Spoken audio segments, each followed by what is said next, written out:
go. Should be short and sweet, right? Huh, Teo? Richard, how you doing, man? So just to recap from the game, like I said, was pleased with the effort. A lot of guys did some good things, which was good to see.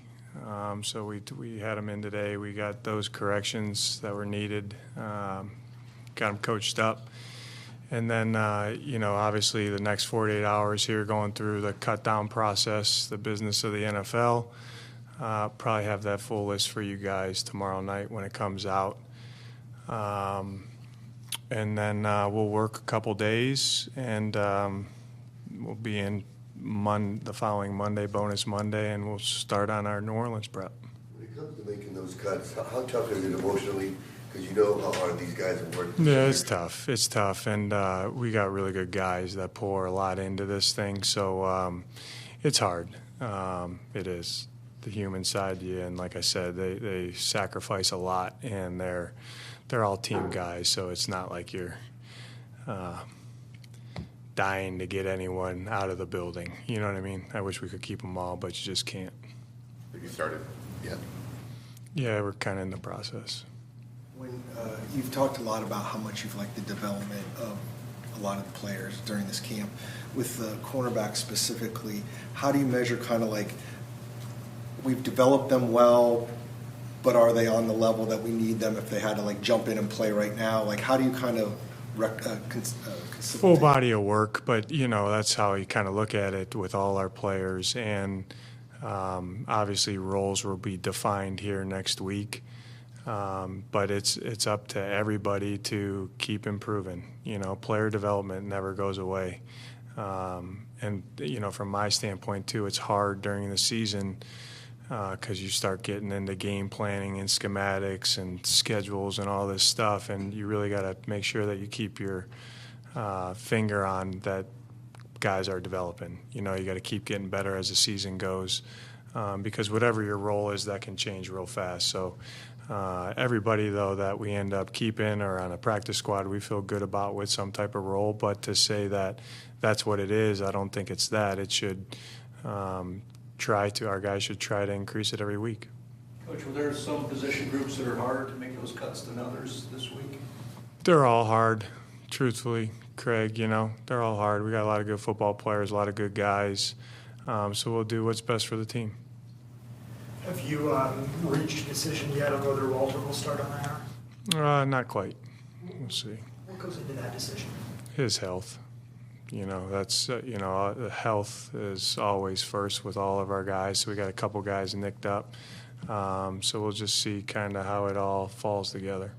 You talked about how you want to watch the film from this preseason game to see if anybody played their way into making the 53.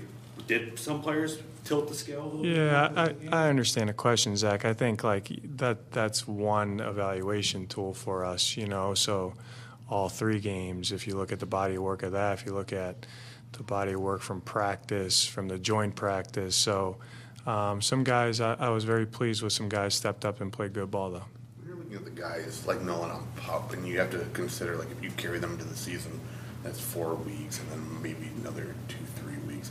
How much does that do you take into consideration that length of time in terms of making your decision on? Well, you take into account everybody's health, and then the timeline for each guy. If they're not full go right now, that can get tricky though, because like I said before, the return to play process is not linear, and everybody's a little bit different. So all those guys that aren't healthy enough to play right now, they're all making strides. They're itching to get back out there, but they understand they got to be healthy enough to get back out there. So they're all fitting a little. They all have different timelines and where they're at with their recovery and rehab and return to play. So we just kind of take it one day at a time. With more injury stuff with Will Thought I was going to Hernandez. get out easy. With Will Hernandez and BJ, how's their progression going?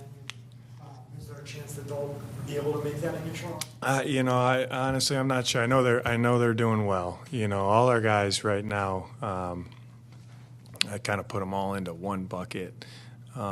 They're all a little bit different, but they're all trying like heck. You know what I mean? And the timelines for those will be when they're ready to go. You know, so but we need them all. I know that we need them all. You mentioned game planning earlier. I'm sure you guys have been looking at New Orleans for a while now. What kind of challenge is it when they just named their starting quarterback last week? When you're trying Did they name him? Oh, they haven't? Oh, I thought they did. Well, then. That'd have been cool. I hope I would. Maybe you could text me when you find out. You know, change my number. No. You know, preseason week one is always a little tougher, but I think, you know, because you don't know, and that's a team that has a new head coach and new coordinators. They got a bunch of new players, the unknown of the starting quarterback, but, you know, you just try to keep the main thing. Prepare like you need to prepare. You might have a couple different wrinkles for different things that could go on during the game. You got to be able to adapt, and that's hopefully one of our, you know, philosophies on all three phases. And as a team, you got to be able to adapt from week to week. Sometimes you got to be able to adapt in game too. So, you know, we'll concentrate on us to make sure we're doing the right things. And try to be ready for what we need to be ready for. How much more do you look at the body of work from guys that are coming into a new role as opposed to maybe somebody that's been around, like a Sean McVay or somebody like that? A lot, you know. I mean, as far as the coaches. Yeah, just like you. Yeah, I mean, Kellen, he's called plays for a long time now. You know, you go from Dallas for a while to the Chargers, and then to Philly, and now, you know, in New Orleans, you know, and.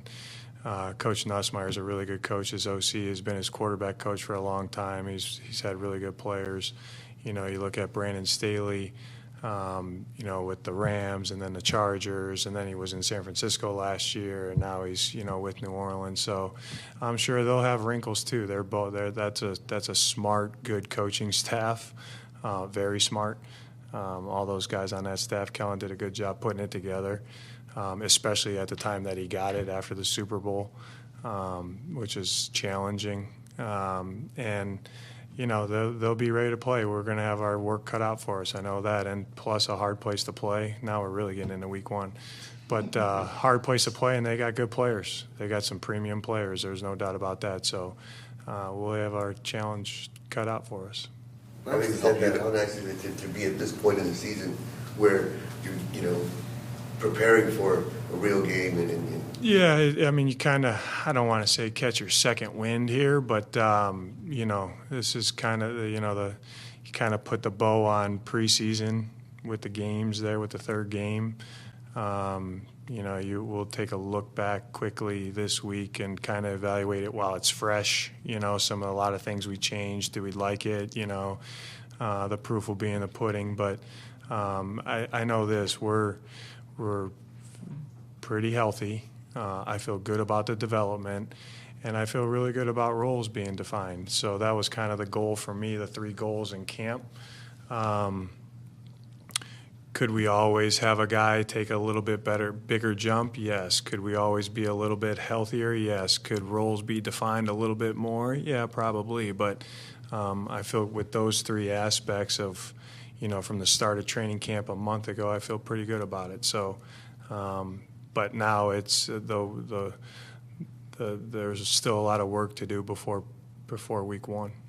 Coach, when guys do get released in the next 24 hours, do you go through, or somebody on the staff go through an evaluation of where they were, where they've been, and what you need to see out of them in the future? Yeah, we communicate that with each player pretty effectively, I feel. You know, they're not searching for reasons why when we have those conversations. So Monty's awesome to work with. You know, he's upfront and honest, and he cares about the players. I think I'm hopefully the same way, and I know the coaches are. So, you know, we're not going to lie. We're not going to sugarcoat things. You know, it kind of is what it is, and hopefully give them a little bit of blueprint if it didn't work out, what they need to work on. You know, but I know a lot of our guys will be playing football here shortly. With the running backs room, how do you kind of go into a decision like that when it's 3 guys who have all sorts of different skill sets, bring different things to the table, kind of viewing that and which skill set might be most useful versus kind of where the players are at in their development. Yeah, you got to fit the pieces of the puzzle together. They're all different. They all can do multiple things. I always say, not just on the 53, but when you start looking at the 47 or 48 or whatever it is on game day, who's your pair and a spare. I always talk about that with the coaches. Like you got to be able to solve problems if roles change throughout the week or in the game. Guys have to be able to do different spots, and they got to be trained that we don't miss a beat. So it all fits together, and not just and that's a good point, Teo, with the running back room. But there's multiple rooms like that. With different guys. What's their what can they do on game day for you? What do they do on a 53 for as far as what positions are they playing? Who do they pair with? Who do they fit with? Can they play multiple spots? And then fourth down is a whole nother baby, So you got to weigh all of it and try to put the pieces together as best as you can. Coach, thank you. Thank you, guys. We'll see you.